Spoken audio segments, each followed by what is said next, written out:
বঙ্গবন্ধু শেখ মুজিবুর রহমান বিদ্রোহী ছিলেন না। পূর্ব পাকিস্তানের প্রতি তৎকালীন সরকারের বৈষম্যমূলক নীতির কারণেই স্বাধীনতার পথে এগোতে বাধ্য হয়েছেন তিনি।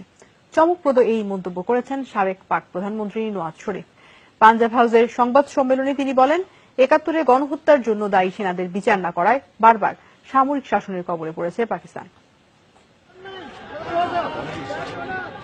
পাকিস্তানের ৩ বারের প্রধানমন্ত্রী ছিলেন তিনি। সেনাবাহিনীর সাথে বিরোধের জেরে ক্ষমতা ছাড়তে হয়েছে একাধিকবার।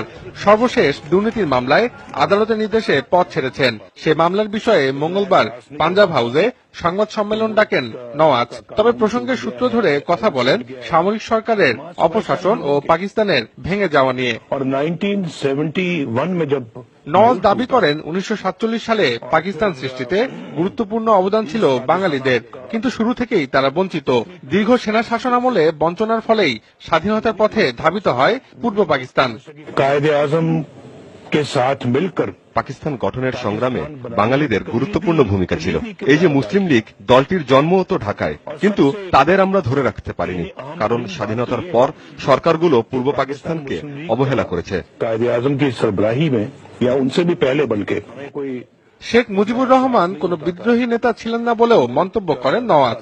বলেন, তৎকালীন সামরিক সরকারের বৈষম্যমূলক নীতির কারণে স্বাধীনতা সংগ্রাম ছাড়া কোন বিকল্প ছিল না তার সামনে।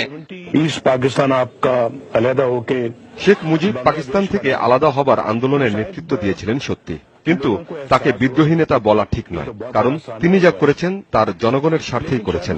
তৎকালীন সামরিক প্রশাসনের গণতন্ত্রহীনতাই তাকে এ পথে ঠেলে দেয়। ৭১-এর পর হামিদুর রহমান কমিশনের সুপারিশ বাস্তবায়ন না হওয়া পাকিস্তানের বর্তমান অস্থিতিশীলতার কারণ বলে অভিযোগ করেন সাবেক পাক প্রধানমন্ত্রী। বলেন, ৭১-এ হত্যাযজ্ঞ চালানো সেনা কর্মকর্তাদের বিচার হলে আজ এমন দিন দেখতে হতো না।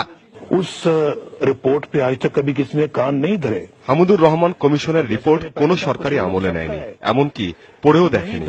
সেখানে স্পষ্ট উল্লেখ ছিল যুদ্ধাপরাধে জড়িত সেনা কর্মকর্তাদের বিচার করতে হবে। এর ফলও ভোগ করেছে পাকিস্তান। বারবার সেনা শাসনের কবলে পড়তে হয়েছে।